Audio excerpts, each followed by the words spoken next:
Hello!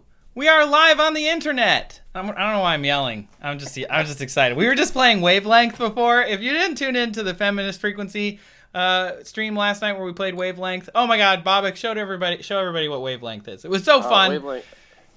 You get this little It's board. the thing, and you try and like read each other's minds with clues. Anyway, I am Trace. This is my YouTube channel. You can probably tell what's going on. We're doing a live stream with all of some friends, and we all have drinks. Hopefully, even if we don't drink, you have something. Water, hydration is important. I had a lot of coffee today. I already did a live stream today, so I'm gonna stop talking. But stick around. We're gonna talk some science. I'm gonna throw it to Kishore so he can kind of introduce himself. Yeah, this is SciComm Happy Hour. Trace and I started this about 11 weeks ago, which I think in mathematical terms was the beginning of the universe, according to how time has warped since then. Really as an excuse to get a bunch of science communicators that we love together to see how we're doing and then talk about some science stories that may have caught our eye this week and just really catch up over drinks. We're going into a long weekend. I don't know what that means anymore either. So this seems like a really good time to celebrate. And as usual, we have our guest, BOBAK FERDOWSI here. BOBAK, how are you doing? I'm great. How are you guys doing? I guess I should introduce myself. Yeah. Is that what I'm BOBAK. Just like we all know each other. Hey guys, I'm BOBAK. So I work at NASA's Jet Propulsion Laboratory in the day, and I just love science and talking about it and just spending time. And I get my weekly dose of positivity from KISHORE here. So it's always exciting to be here. Awesome. We have a couple guests this week. Yeah, super excited. First up, my friend Jeff Silverman. Jeff, welcome in. Howdy, thanks for having me. Yeah, maybe a little bit about yourself. Sure, why not? I mean, I'm Kishore's friend. That was the lead-in. So that's all you need to know. That's your Twitter bio, right? Kishore's friend. So I currently am a director of data science and analytics at a TV analytics startup called Samba TV in San Francisco. In my previous life, I was an astrophysics researcher working on exploding stars and dark energy, and sort of always been doing some cool education outreach, science communication. That's how I met Kishore. I'm sure we'll get into the project that Kishore and I have where we talk about the science behind movies at some point in the discussion today. But yeah, he asked me to come on and chat with other SciComm friends and have a drink on a Friday afternoon before a lovely long weekend. It's supposed to be sunny and warm up here in the Bay Area, so should be good. I'm hoping to convince you to talk about neutrinos going the wrong way. I keep saying no. I don't want to talk about this. Yes, we're gonna get that happen. We'll get into it. We'll get into it. Yeah. Before we get there, our other guest this week, Ivana Lee, welcome in. Hi, thanks for having me. Yeah, Ivana Lee I reached out to because she makes an awesome Instagram. Can you tell us a bit about it and kind of tell people how to find it? Sure. So just my background, I am a director at a education nonprofit where I develop mathematics materials for high school students. So I'm on Insta at mathematical models. That's a pun. Where I just post, things that I see in everyday life that remind me of math. I'll add a caption that kind of describes the math that I see, whether it's geometry or some kind of theorem. And there's like a mathematical theorem for everything if you Google it. Like I did 12 days of Christmas last Christmas, and I was like, I wonder if there's a theorem about like Christmas stockings or something. And of course there is. So, just to kind of like bust the myth that math isn't everywhere. People, shy away from math because they think it's hard or boring or uninteresting. And I am here to shatter that misconception. When we were chatting before, Trace, I think, said, is mathcom a thing? And I'm like, you know what? That should be a thing. I can't take credit. It's got to be Kishore. Kishore said it, but I was thinking like a mathfluencer. I wasn't sure what we would call. So, Ivana, one thing I wanted to ask, with an Instagram handle of mathematical models, 2 months ago, you were like, oh, this is just a really fun pun. Now, 2 months later, where everyone spends all day talking about mathematical models on the internet, How do you feel about your Instagram handle now? That's funny. Yeah, a lot of people, I guess, are just, browsing social media now. So it's funny. There are like these memes that are like, oh, when are we ever going to use this math in real life? And it's like a teacher with like exponential graphs. And then it's like, well, actually, you're seeing them all the time now. And it's kind of weird because I feel like there's definitely some like data literacy that I think people need to have to interpret these graphs when they're reading these articles. And that starts in like high school. You have to pay attention in your math classes to really know what this graph is trying to represent, or if this, like, what this data is actually saying, like reading further into the article and not making assumptions just based off of what you see.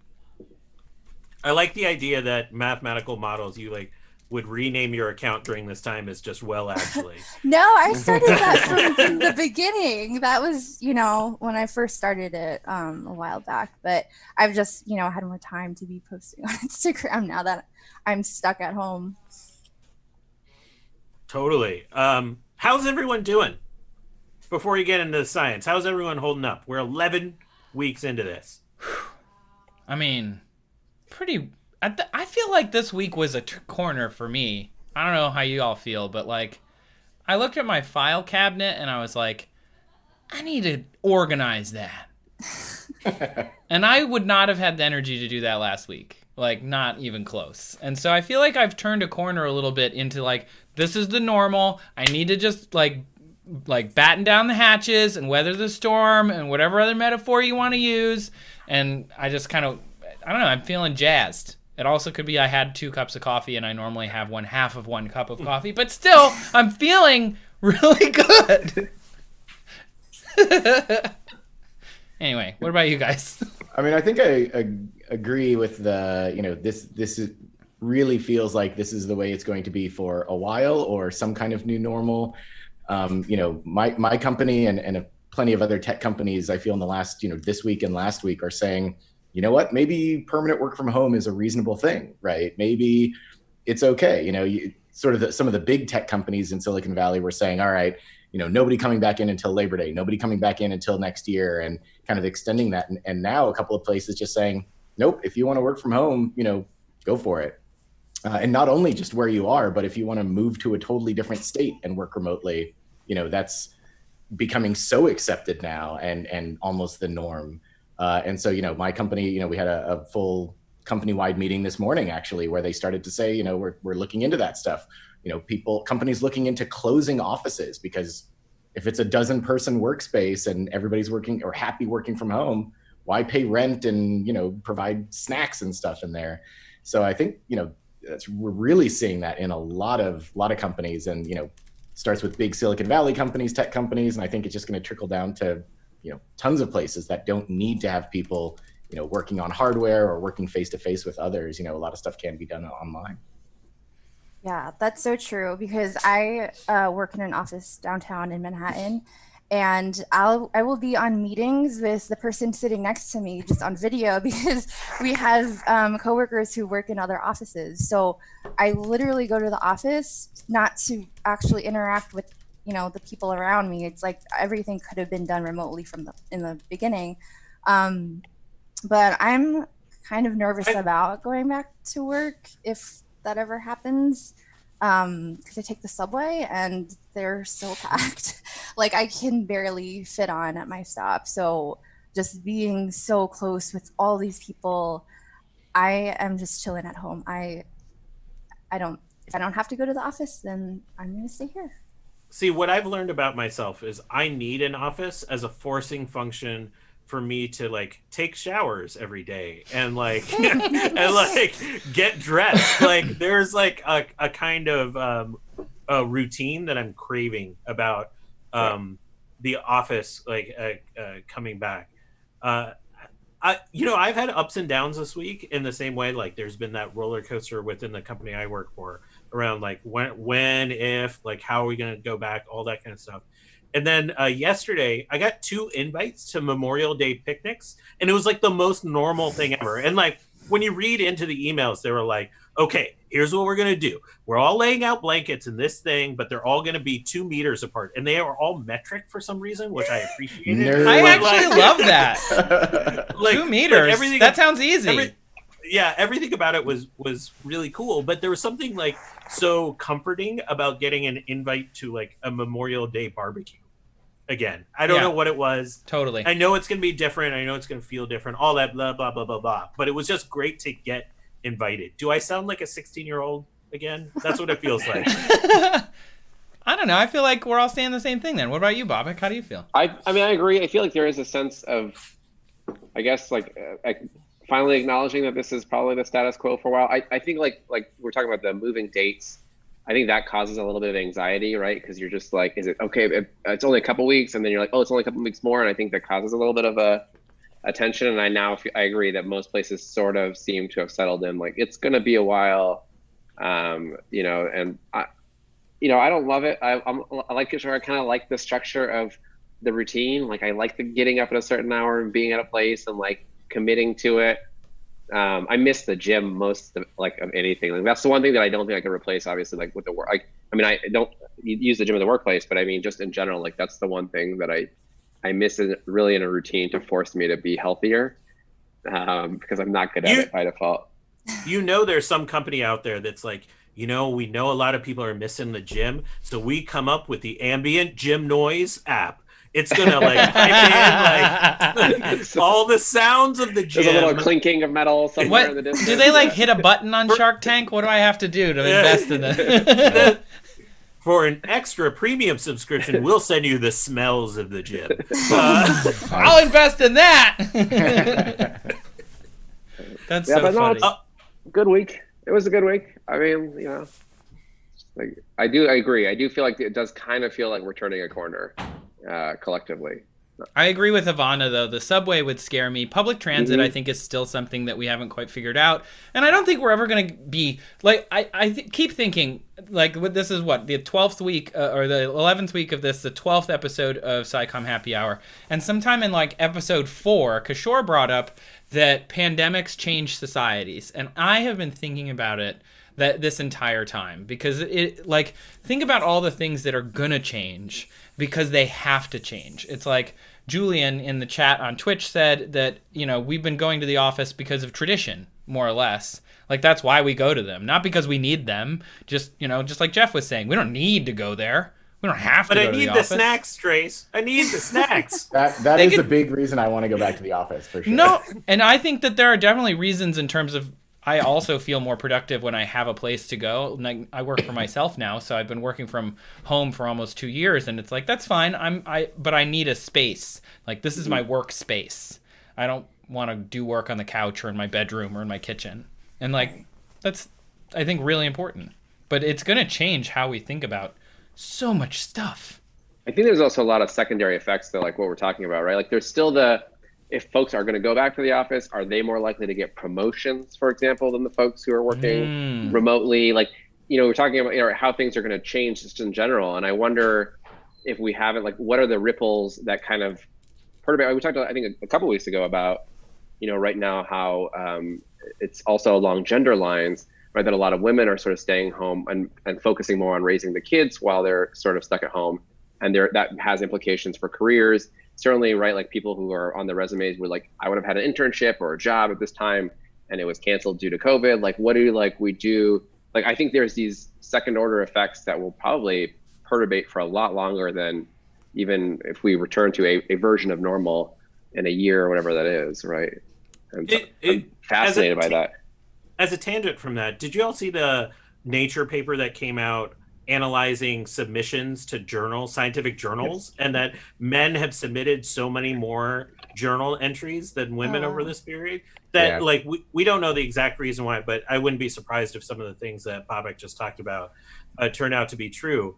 But it's also like, to me, it also struck me as like the hubris of men working from home. Just like, yeah, I got that. I'm going to crank out this paper. But we should take this time going into a long weekend to set people off on the right kind of mood. Let's positive talk about attitude. Jeff, because I teased you about it from the start, we got to talk about neutrinos going the wrong way. That's right. They're going the wrong way, Jeff. They're going the wrong way. So for people who don't know, can you explain just briefly what it is that is happening or not happening? No, I mean, that's part of the not problem. Not yet, because Jeff, I got sent an article from Thrillist, the events website, that was talking about this, which is where a lot of people were seeing this. I heard about that. I think you should also talk about the story and like how it got reported on too.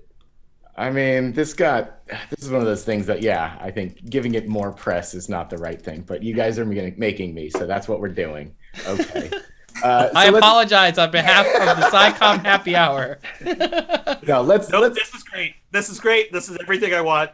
All right. We'll drink, you explain. That's right. So my understanding, certainly not my field of expertise, but we can go into a little bit of the physics here. So these tiny little particles, neutrinos, sometimes they're called ghost particles. They just don't interact with stuff. They can, certain kinds can travel right through right through the entire Earth, completely undetected. But we've known about them for a long time. Particle physicists have definitely detected them. They're produced in nuclear reactions and exploding stars. Lots of places naturally produce these neutrino things. The sun produces neutrinos, and we can detect those from the sun. And so they're really hard to detect directly because they just don't interact with stuff. They don't hit a detector. They don't make an image. And so one way that scientists have detected these is to basically use entire sheets of ice, the Arctic ice shelf, basically, or Antarctic ice shelf. So you put detectors sort of within the ice itself, and you get actually flashes of radiation in that 1 in a whatever it is billion chance that a neutrino hits, and interacts with a regular like ice particle. Yes. No question. So is that basically just taking advantage of like a very similar thing to like the human-made versions, like the Kamiokande giant? Like, okay, so that's just like nature provides us a giant pool, which is the ice. Right. Yeah. Okay, nature. That's very cool. Yeah. So down I hadn't even thought about that. That's amazing. That's really cool. Yeah. I hadn't either. It's a really stable, really consistent, right? It's ice. It's a very simple lattice structure. It's very pure. There's not other stuff. We know a lot about it. Yeah, we know a lot about it. It's relatively simple chemically and physically. And so, they'll drill down. I forget how big some of these, one of them is called Ice Cube, is one of the biggest ones. And there's a few versions of it, but they drill down, they drop down basically little detectors into the ice shelf. Wait, hang on one second. I have made fun of astronomers naming stuff for a long time, but Ice Cube is a pretty solid name. You could say that Ice Cube is on tilt. That is a pretty solid name. It's a good one. I don't know this, if somebody wants to pull up what that acronym stands for. I don't remember off the top of my head. But anyway, there's a number of these neutrino detector experiments around the world, like BOBAK was saying, big mines underground and tanks filled with water, the ice sheets in Antarctica. And then also balloon experiments, which I believe was the one that gave us this result, where you basically, off a weather balloon, you hang a detector. You can get it pretty high up into the atmosphere, not as high as rockets or space telescopes, but still pretty high above a lot of, clouds, atmospheric gases, et cetera. And you can sort of, there's interesting wind patterns at the South Pole where you can kind of put up these balloons and they kind of just go in circles. Really high up. And so you can have these really long-term experiments, many day or month experiments around the South Pole where you put up these detectors. And so all kinds of different experiments have been done to do weird observations of either stuff in space or coming from space.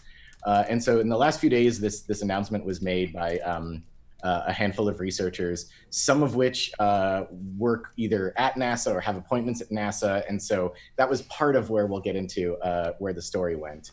But people have lots of different affiliations with universities or joint appointments at a NASA facility or other places as well. So they put out this press release or this paper saying, we observed neutrinos, which wasn't too surprising. That was part of the experiment they were doing. They observed where they were coming from, the direction they were coming and hitting the detector, and you can kind of back out, okay, where did that come from? Is it coming from the sun? Is it coming from somewhere else? Or some other radioactive decay, something to kind of understand.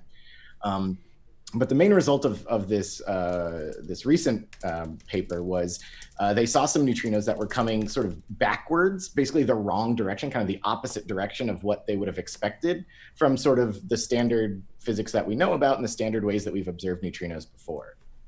And so to, explain that, so the paper lays out that observation, and to explain the, the opposite, observation that we didn't expect, they said, you could posit, you could, hypothesize that, all right, if for some reason it was moving backwards, then it would give us the signal because it kind of came from the wrong direction. So, okay, how can you get something to move backwards? And, you think, oh, well, a person can take a step back, but the way that these particles work, they really, they should be traveling kind of one way. If you think about shining a flashlight, the light goes out from the flashlight. It never, comes back around to you. And so it's sort of the same idea. And so it was weird. They said, okay, coming from the wrong direction, if it was moving backwards somehow, then that might explain the observation. And then, like a lot of times, you can look in the equations and say, well, a way to make it move backwards is if there's some other universe, parallel dimension, other dimension where the equations are slightly different. And that's been hypothesized. It's neither been, there's no experiment that can prove that, that we know of. But they were saying that potentially that is an explanation mathematically for what's going on. And Jeff, are you suggesting they came up with a mathematical model to explain? I was going to go that direction, yes.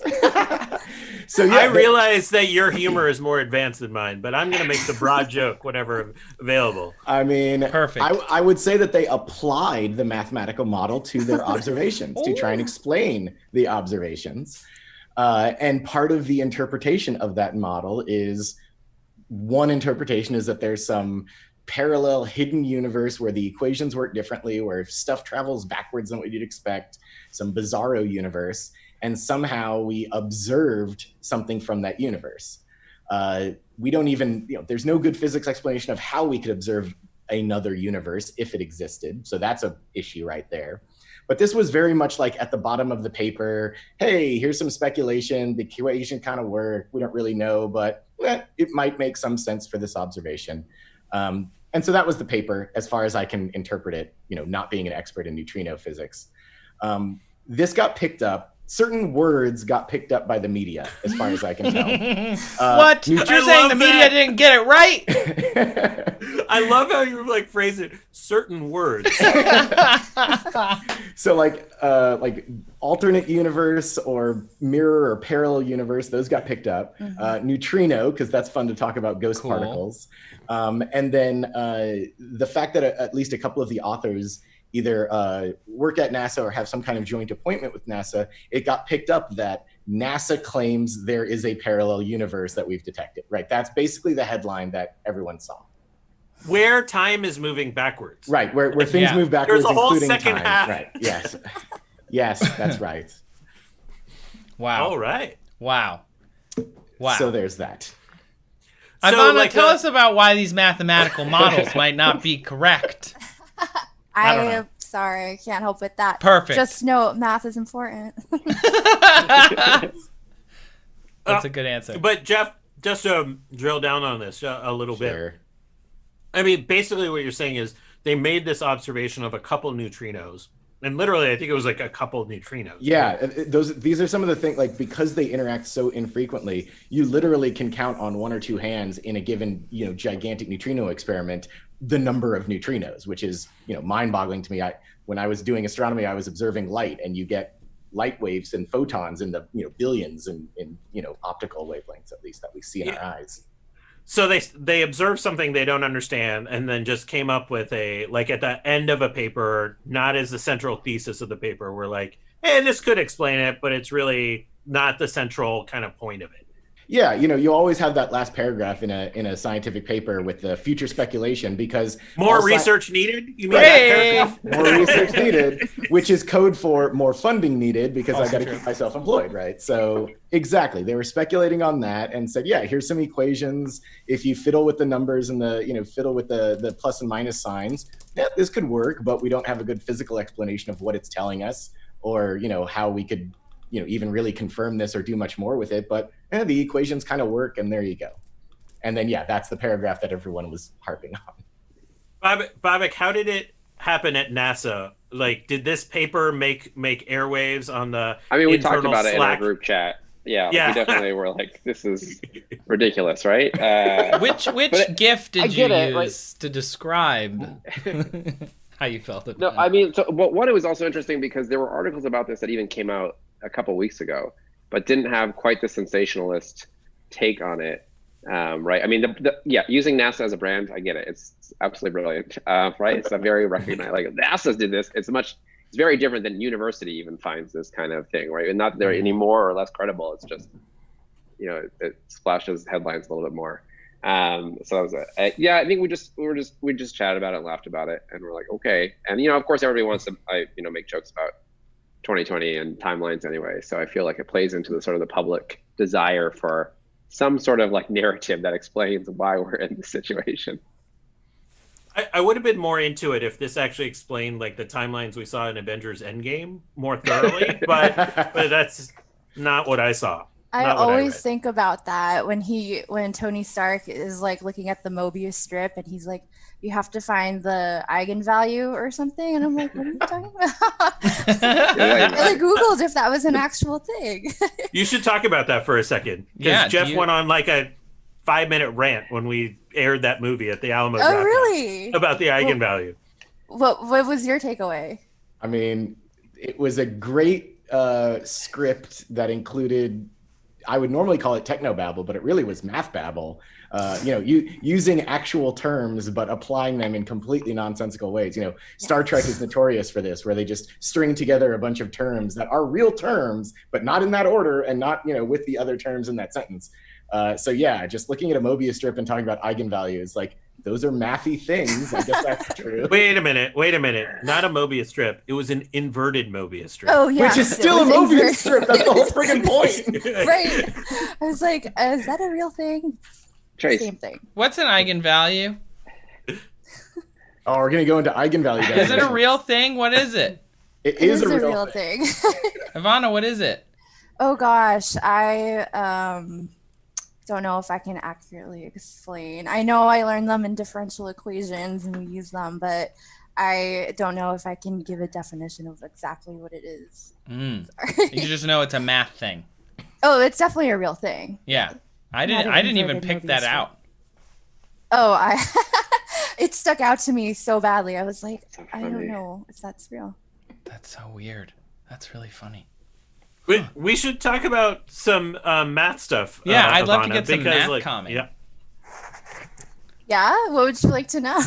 Well, first, what's it like being a math influencer? That's what I want to know. Oh, like, how did you get into, like, I know STEM and STEAM get a lot of love, but that little M is always just on the end. Like, not getting nearly as much love as the S and the T and the A and the E is kind of like, sometimes people are excited. Sorry, Bobak, but not everybody. A lot of people make fun of the engineers. That was some shade. Well, I feel like SciComm has like really blown up, and there are a lot of successful scientists out there who are communicating their work. And it's interesting to people because it's something tangible that they can kind of relate to something in real life. Like, what is your research about? But with math, I feel like a lot of people just think of it as some abstract thing that they thought was hard or, gave up on when they were in high school. So yeah, there aren't a lot of people out there on social doing math comm, I guess, if that's a real word.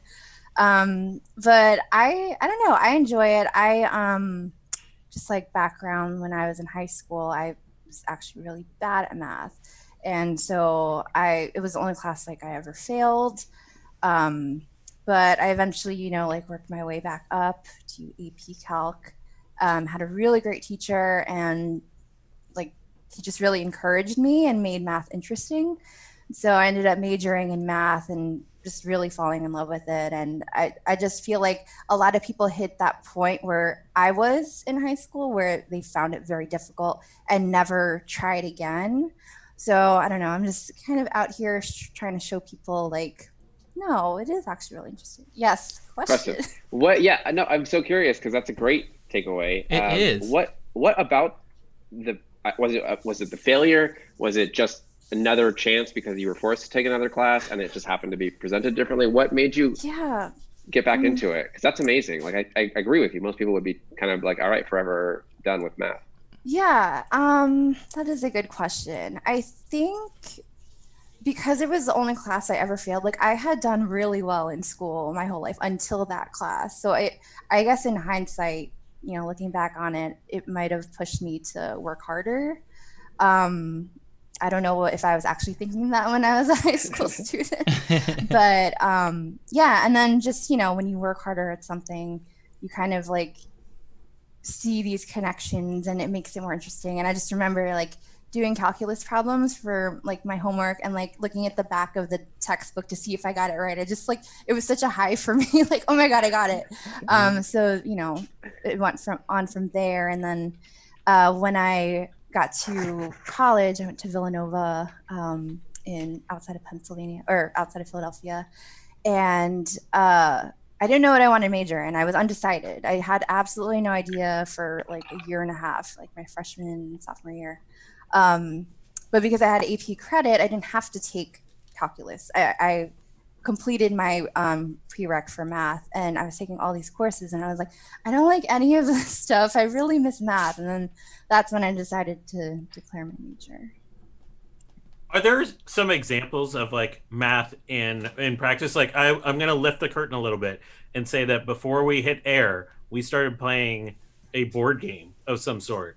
And I feel like I'm in a regular like board game group, and the people that crush me are always the ones that are like sitting there like doing the math the entire time of the game. Like, and I feel like that's the place where math happens. Oh yeah, game theory is a whole branch of math. You like think about the strategies, like what is the other player going to do, and if they do this move, what's my move? And you know, there's game theory for things like tic-tac-toe, like any game. You can strategize. It's actually really cool. Do you want to play a game? You Do suggested you want to play one. a game? Do you? Well, I don't know. It's actually a game I've been playing with my friends online that we've been obsessed with. I don't know. Have you heard of Codenames before? We have. Yeah. Okay. We can play if you want. I don't know. I'll share screen and get it queued up. Okay. So. Wow. We've do you never want me played to a game on this explain show how before. to play? It's happening. There it is. Wow. Don't look at my other Alright. tabs. Oh, I can see all those tabs. Okay. So. Don't look at this one that says that's clearly a Google of eigenvalue.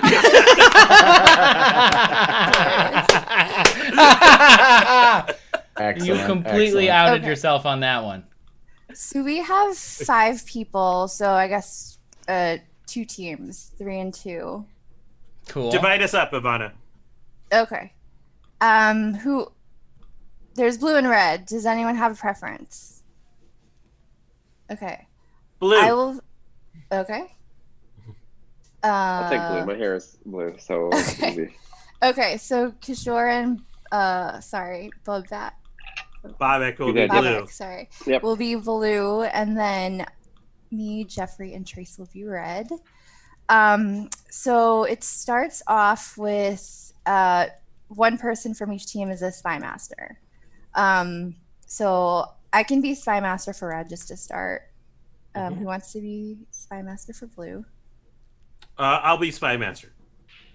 Okay. So you need to go to that link there. Mm-hmm. Do you have that open? But you I can't do. tell us. You Yeah, can't you show Okay, us so it. look away from the screen. Okay. Okay. Oh wait, are you sharing your screen? Yeah, I he's am. sharing a screen. Oh, But we okay. can force them to look away. Oh well, okay, that doesn't work. Someone else has to share their screen that's not Spy Master. Well, All right. who else is on your team, Kishore? Bobak is. Yeah, I'm on the team. Okay, then Bob, you do it locally on your computer then. Okay. And Kishore will be the Somebody public link in computer. the chat.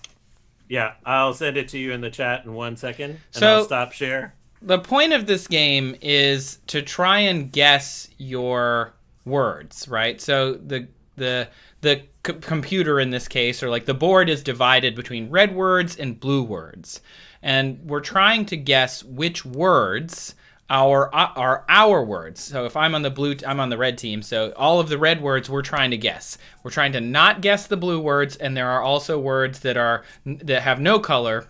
In this case, they're black. If you guess that word, your turn is over, if I remember correctly. There's also a bomb, a death word that you can't guess, otherwise you lose automatically. Ooh, I like that. Yeah.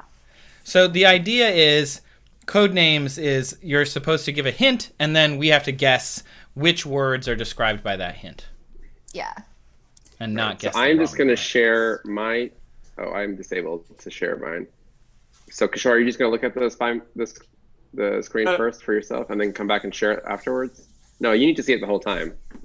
Yeah, I'm gonna make you a co-host, so you should be able to see. Ooh.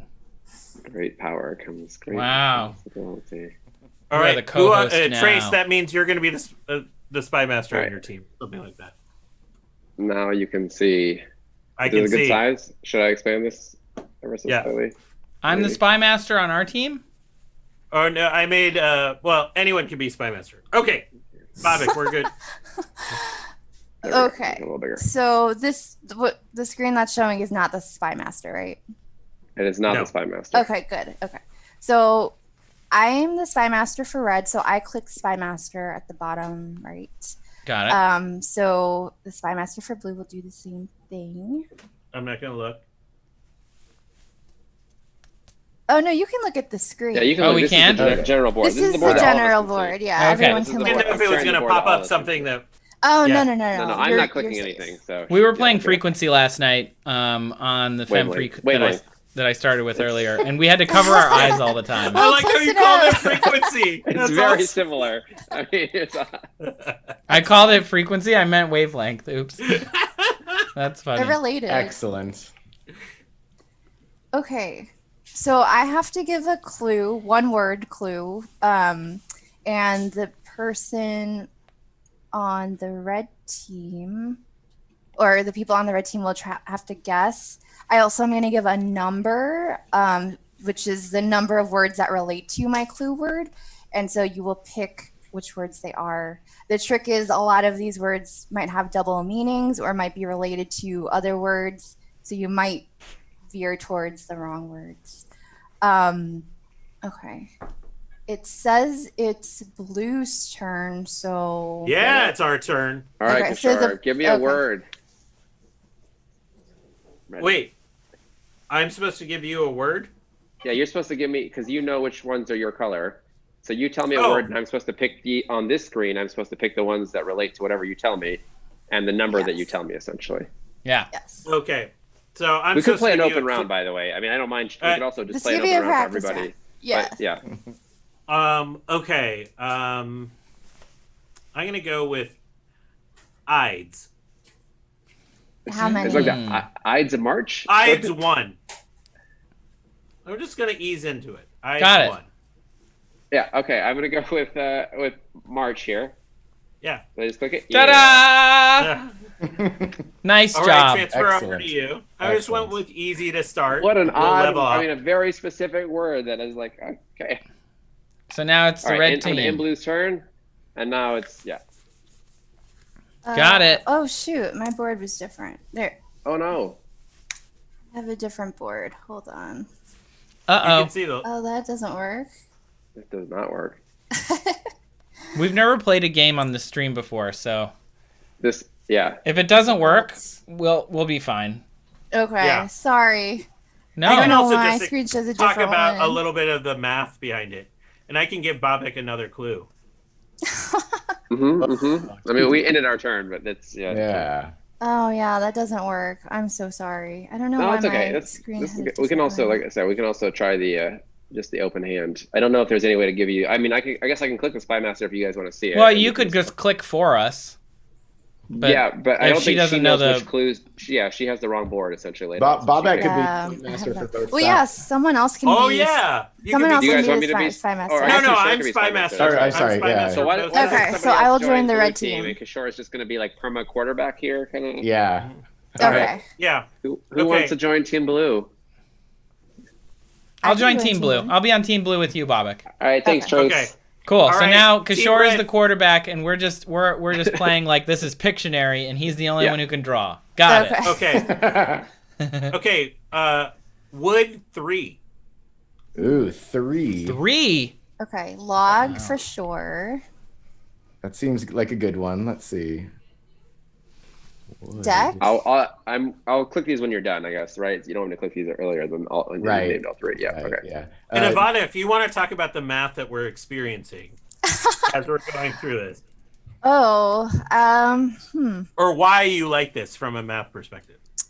From a math perspective, I think like I said before, it's a lot of strategy. You have to look at every word on the board and kind of like think about what your teammates are going to think, so that they're not going to choose the other team's word, or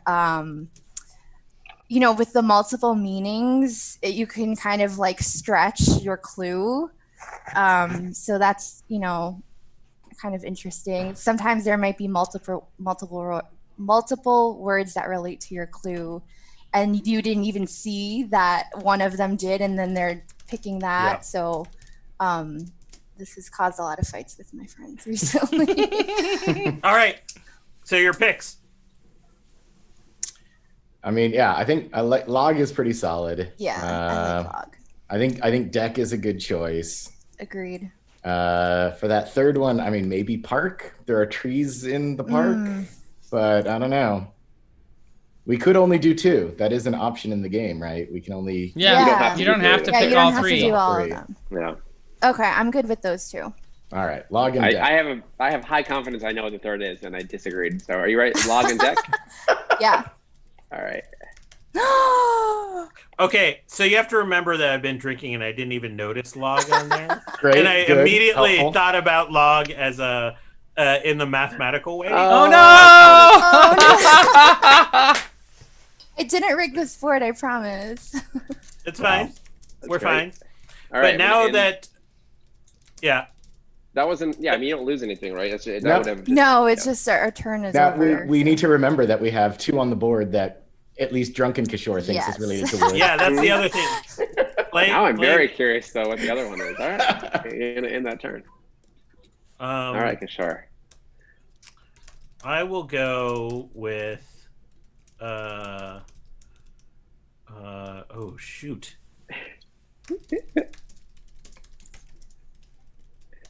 I'm gonna go with star 2. Star. Dwarf. Okay. Wait. What color are you? You're blue. We're blue. I'm blue. Yeah. So I'm Totally thinking, disregard that Oh my gosh. clue then. Okay. Well, that gives red team a chance to get a head start here. Let's go animal 2. Okay. I'll say seal seems like an animal. yeah, that does seem like 1. an animal. And is a tick an animal? Or A is it tick just is like an a- animal. I mean, it's an insect. Could also be a clock. I would have also. I see. Yeah. Chick think, could also be an animal, because Oh, I think that seems stronger than tick. I think chick and seal. Yeah, I feel. I think good. we I'm gonna can click definitely those. go with seal. I think that's a solid Sure. choice. Let's do seal, Okay. and we're gonna. I feel good about. I feel good about chick and tick. Oh, which one do you have? I lean towards chick. He said 2, right? So He did say 2. Yeah. I think let's go for it. okay. Oh, we lose! Death Good word! game. Drunk me strikes again because I did Wow. not notice chick on the board.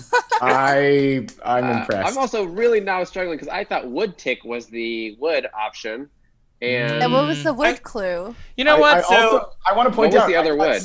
Dwarf Star also was a really good guess, Trace, and apparently that wasn't it. It wasn't even an option for the red team. What's happening? See, this is why I this think game is so tricky. I think this just shows that I am not cut out for this game. That is so funny. that was amazing. What was the other wood one? Did you say? I was so I've been watching like all sorts of like home improvement YouTube videos. So and plain. So wood plane and the Ah. square. What? And the wood. Oh, Kishore! that is tough. Park would have worked. Oh, it's terrible. Yeah, we It's would've ter- gotten These are Park. terrible. Cool. That's so It wasn't funny. the intent, but we Apologize would in have gotten it. advance. Oh man. This is Okay, awful. I would That was play great. Codenames again, but I want BOBAK to tell us about the launch next week first. I'll stop Yeah. sharing. Because I'm really excited about it. I am too. I'm also So, a little nervous about it. as you should be. Yeah. Yeah. Space is hard. I Where believe. space is not easy. That's right. It's very exciting. So we are, it's literally a week from today. It is the humans. Oh, sorry, not a week from today. It's Wednesday, on, right? Wednesday. That's right. At 1:30 p.m. on the West Coast. 4:30 p.m. that works on the East Coast. If you're, those time zones are tough for me. And we will be launching humans for the first time in a little over 9 years from U.S. soil, from Kennedy Space Center. Same path as Apollo and shuttle. It's very exciting. And this time on a SpaceX rocket. So it'll be the first kind of commercial vehicle. This very much could be the birth of I would say, hopefully a new industry of commercial space flight. So, but yeah, SpaceX Falcon 9, it's the Block 5 that they've been launching for a while now. That's actually how you make it safe for humans, right? Is essentially fix the configuration, launch it a bunch of times, and get some statistics on how safe it is to operate. And then, hopefully by the last launch, you're very confident that the controlled explosion that is a rocket launch is going to stay controlled. But there's also, of course, they did a ton of testing on crew, capsule abort, and all those, and parachutes and everything else, right? To make sure that, in theory, for a lot of those conditions, the crew can get away safely. But those are the kinds of things that are obviously very hard to get right. So I was amazed a couple of years ago when that Soyuz had to do the crew abort and it worked. My mind was blown, honestly. I was like, I can't believe that worked. So but it's very exciting. It's all be streaming, of course. Even Florida, as much as normal circumstances, it would be like jam packed, and I'm sure people would want to go there. It's probably best if people just stay at their homes and enjoy it. I'll be watching it. I'm sure we can just do a fun hangout. I love that people can watch it remotely now. Mm-hmm. Yeah. Which is super exciting. And especially because we want people to watch it, but we also want people to be safe. Absolutely. You were supposed to be there, so I'm sure it's bittersweet for you. Yeah, I mean, I would have gone, and then I was going to go. Obviously, I think even in summer there's a rover launch, and would have been there for that too. But it's for the best. I mean, streaming is also great. I don't get me wrong, right? You can have a cloudy day or things like that, and just also, as Trace and I both know from experience, you can go to a launch and it could be delayed a while, and you're just like, great. Yeah, I'm here. I never got to see a Falcon launch because I was there for a couple of days. They delayed it. They delayed it again. It got struck by lightning or whatever, lightning nearby rather. And I was just like, okay, well, I guess I got to go home. And I didn't get to see it. I had booked Airbnb stuff for the July launch, and I canceled it a while ago. But I was like, okay, it was cool. So, the emotions you're feeling, you're a little nervous, but you're excited mostly. Is that typical, or is it changed at all due to the shelter in place? I mean, every rocket is a nervous thing because it is still generally in my mind the riskiest part of a mission. Like getting the thing off the Earth is, even though rockets are incredibly more reliable than they were 20 years ago even, it's still one of those things where if you look at just a single event that can lose a mission, a launch is a very it's a very catastrophic thing that you can't really recover from, especially if you're the robotic missions that we work on. I think for my nerves, I'm not super worried about the current situation. I don't think that's I think the teams are super very focused. I don't think there's any loss of attention, hopefully, to the kind of the world situation right now. In fact, I would imagine at some level that's got to be a relief, right, to have such a strategic thing to be working on and just kind of really hone in on for a couple months. But I think it's going to be exciting. I mean, I'm very nervous still, obviously. Anytime you put humans on top of a rocket, from as a person who sends robots, I'm very cognizant that a loss of a robot is certainly a loss of time and money and resources, but nowhere in the way that it doesn't mean the same thing as losing a human. So, I don't know. Every time I think of a human on top of a rocket, I'm it's a little bit mortifying. Yeah, that's what I'm scared about. It's just this is scary stuff, But they did the test the demonstration launch before, so they have bought down some risks. It's obviously 2 people. Capacity for that is 7 people in that vehicle, so they're definitely trying to still minimize risk and exposure. in this. They did, however, extend the mission, right? I think initially it was only supposed to be a short mission, and now it's a couple months on space station because space station's down to 3 people, and so they can really use the extra set of hands. I was going to ask, because I thought I read that too, what the timeline is for the hardware and for the crew, because I believe some of the rockets or some of the pieces come back to Earth and they recover them, right? That's part of this stack? Yeah, so I think that's part of it, and then I think the crew capsule is rated for a couple 100 days in space. I can't remember exactly how long it is. Obviously, I don't think they're planning to get anywhere close to that. That's another risk that you would try to avoid the first time you're flying something. You don't want to push it to its extreme. But I still think, right, like at 100, even if they stay up there for 3 months, 90 days, that's definitely well into the life cycle of it. Yeah. How are you going to watch? Really interesting. Are you watching with friends? Or are you watching by yourself? You know what? We haven't talked about it. It's weird because it's also just a work day, and so like I have a feeling we're just gonna. We canceled our meetings during that. Like I noticed everybody was like, who had a meeting at 1 o'clock was like, yeah, just gonna hit cancel on those meetings, which is great. I appreciate that. 2024 strategy meeting cancel. So I think I have a feeling a bunch of us will probably stream it and together in a WebEx or whatever, so we can all see each other's reactions and stuff like that. But I'm gonna watch it in VR for the first time. So how? This app called Big Screen has been hosting the SpaceX live streams for a little while, and it's not full like immersive VR, but it's a much wider screen and it's more personal because you have the headset on. So I'm gonna try that for the first time for this launch. That's going to be really cool. Yeah, that sounds amazing. I hope so. Well, that segues nicely into my little topic that I brought. Because if everyone is trying to watch this one online thing, that's going to really tax our internet infrastructure. And I was reading about some stuff that, I try and keep apprised of science news, like I've been doing for a while. And they announced this thing called a microcomb. It's a new piece of equipment that essentially works with existing fiber optic infrastructure.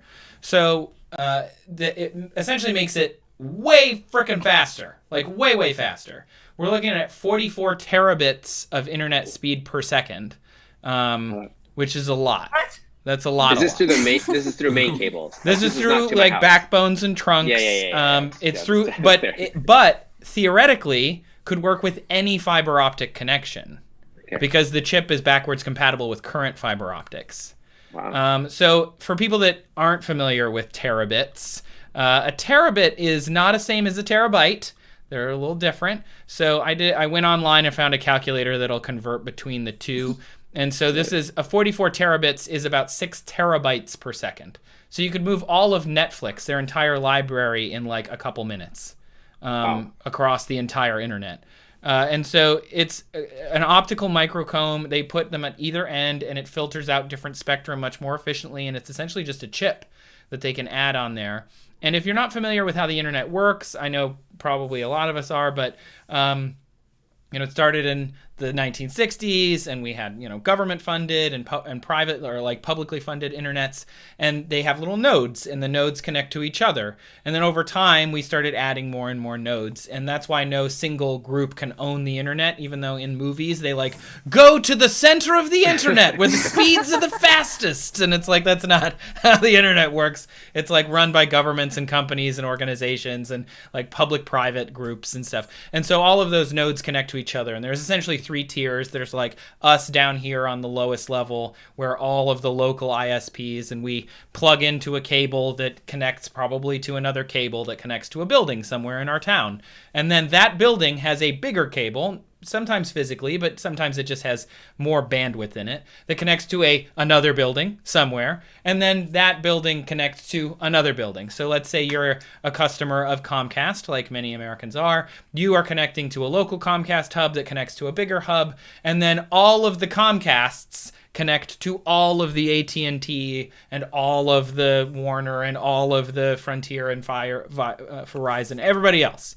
They all connect to each other, and then they have backbones that run under the ocean and connect like continents together. So can I ask what an optical microcomb actually is? Because when you said it, and this might speak to my juvenile nature, all I could think of is like, is that a comb for ants?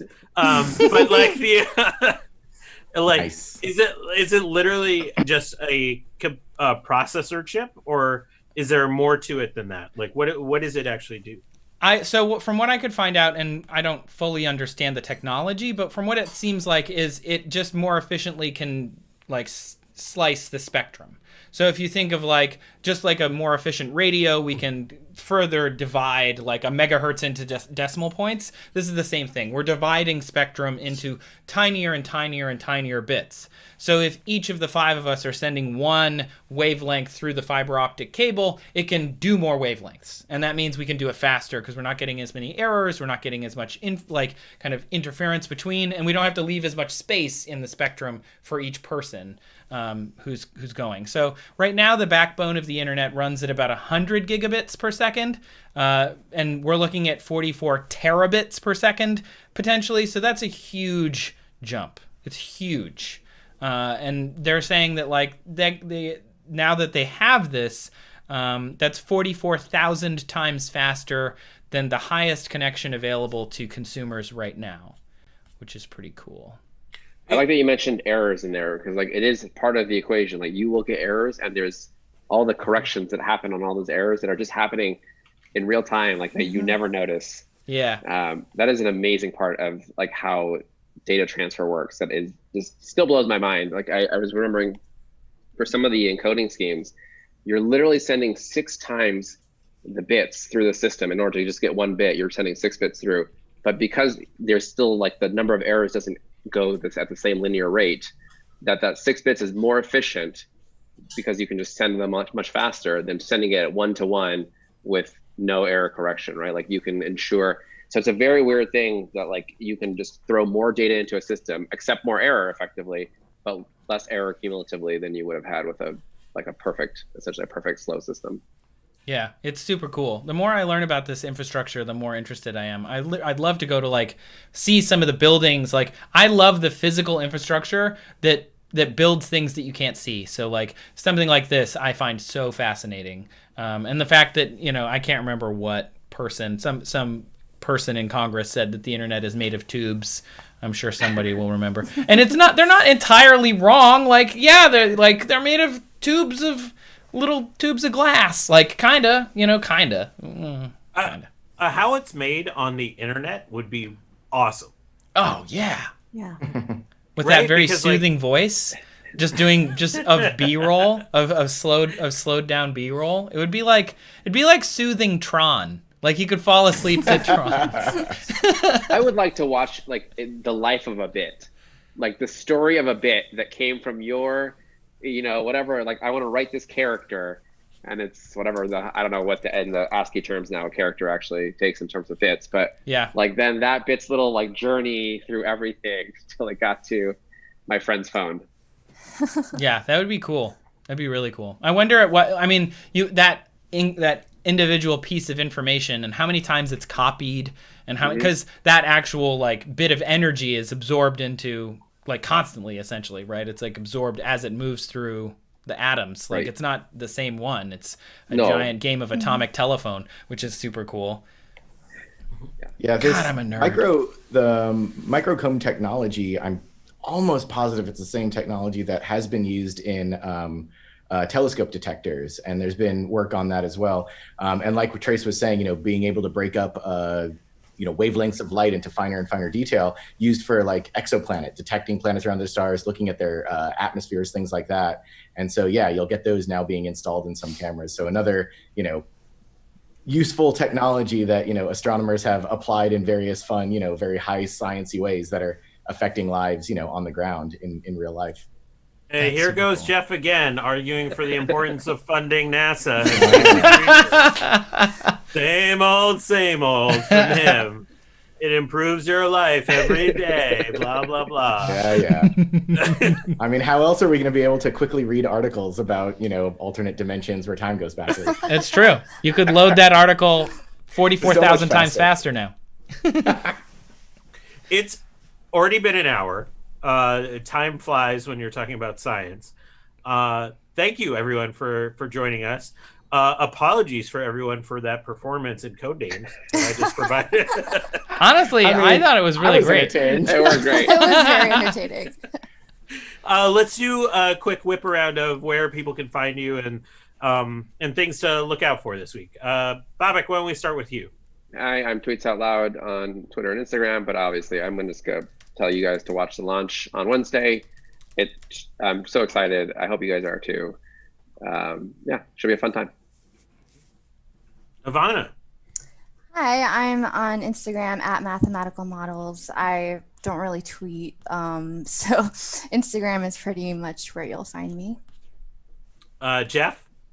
On Twitter, J_M_Silverman. I was a little bit of a late adopter, so I have those stupid underscores and make it a mouthful, but so be it. Yeah, I will be watching the launch. Samba.tv is our company's website. Maybe I'll come back another SciComm and talk about some of that, of how we play with big data and who's watching what. We publish articles and blogs about, who's watching what on TV, what's interesting, what kind of people are watching and how. And it's been really interesting to see you guys were talking last week about the spike in who's watching cable news during shelter in place. We saw a massive ramp up in sort of late March. It peaked in April, and we've actually seen cable news viewership dropping off the last couple of weeks as either people are getting out of their house and things are opening back up, or they're just getting burnt out on being obsessed with the news. So we can actually, we have a window into that throughout the US. And so, check out some cool blogs and tweets on that. Is it weird that I feel comforted by that data point? Yeah, me too. It was, just the plots of the number of US households watching, the big three cable news networks, just that skyrocket in the last couple of weeks of March, and then, kind of flat, and really seeing it tail off in the month of May already. Is just, it's a beautiful little graph of some of our awesome data. I would like really to see want that graph. Yeah, I want to see that graph, and I also want to see the graph of people watching The Office, which is probably went like this. Me every day. We sort of pick and choose, some of there's so many, episodes and programs out there. We can't, track we can't publish data on everything, but I was looking into Game of Thrones binge watchers, and the last couple seasons of Game of Thrones, people have been going back to. Whether or not it's worth going back to, that's a whole other discussion. But we definitely saw a weird spike in, some of those shows. You're not making qualitative judgments. Jeff and I host a stream on Twitch every Wednesday night. Some of you might be watching on my Twitch channel right now, called Big Screen Science. This Wednesday, we are screening. What movie are we screening? We're screening Groundhog Day. Yeah. That's right, because that is the movie that describes the experience of the last couple months. and we've done almost over 30 movies, around 30 different movies in this series over the last couple of years. And Groundhog Day has the most science, math, big data of any movie we've done. It is amazing. 100%. And we've done all the famous hard science fiction movies, like 2001, Alien. You go on down the line. We did The Martian. We did Apollo 13. This one has more science. This cool. one I'm excited. Blew my mind. It also has the worst drink order by a character in the history of cinema. So I'm very excited. You got to tune in for that, huh? That was a good. That was a good. Now I really want to know. You do shows too? What do you mean? Do shows or just movies? Oh, we've been doing movies. I think we could probably do shows. Do you have a request? Actually, now that we've been talking about parallel universes, I finished Devs on Hulu. I don't know if you've watched it. I've heard about this. I've heard it's good. I've not seen it. Yeah, I recommend it. It's definitely weird, but super cool and sci-fi. If you're into Black Mirror, or if you've seen Ex Machina, it's kind of got those vibes. And they do time travel-y stuff and determinism, can you change the future? Definitely. I would like to see an episode on that. I'm excited for that. Down. I have to admit, I am. We always get a little nervous about doing anything time travel related, just because it's time travel. But that being said, I think we can try out stuff. I think we both want to do The Expanse, just because we'll just watch it and basically be like, yeah, this is right, this is right, this is right. I would be on board. Be like, thanks for watching. That's funny. I'm at Science Quiche on Twitter. I am really just geeking out on I live in San Francisco, and one of our local epidemiologists that works at UCSF, this guy George Rutherford, is like my favorite communicator of all time right now, because he is so incredibly like blunt and honest about public health guidance, about what we know, what we don't know, and what that means in terms of like real world things. He just did a talk for the with the Exploratorium in their weekly series. George Rutherford must be protected at all costs. That is my takeaway. He is a gem, so you should watch. Just Google him on YouTube and enjoy the public health nerd out that comes your way. Trace, how about you? So this is my YouTube channel, or maybe you're watching it on Twitch or maybe Periscope. I don't know. I just clicked all the buttons and it's been fun. So hopefully that'll continue. If you're not watching it on those other things, then just come subscribe on my YouTube channel because it's really good. Also, you can find, this week I want to plug a show that is not on my YouTube channel, that is on Braincraft, who actually, she just popped into the chat. Vanessa Hill released a sleep reality show. It's a reality show where people sleep, get points, and compete against each other to see who can sleep better, who is the super sleeper, as she says. That is a perfect, I think, Vanessa Hill impression. But it's really cool. It's got the Mitch and Greg from ASAP Science. It's got Melissa from her chemistry channel, where she teaches students about chemistry. It's got Donna from Psych IRL, and it's got me and Ali Matu as judges, and of course Vanessa as the host, and it's really, really fun. So highly recommend. You can find it on Braincraft. Of course, also, please check out my stuff. I just finished a series on touch, which was really fun, and got to talk to Scott Kelly, which was really cool, for about an hour. And that full interview will be on my Patreon, but I have an edited version in episode 4 of the series that I just released. So shout out to the big dad energy that Scott Kelly brought to that video. Go check it out. It's really true. I don't know, I talked about it, but now that you all have seen it, do you feel like big dad energy? Yeah, I feel like big dad energy. Like 100%. Yeah, it's really good. Okay, so thanks everybody for tuning in, and we will see you next week with more SciComm Happy Hour. Bye. Take care, everyone. Bye.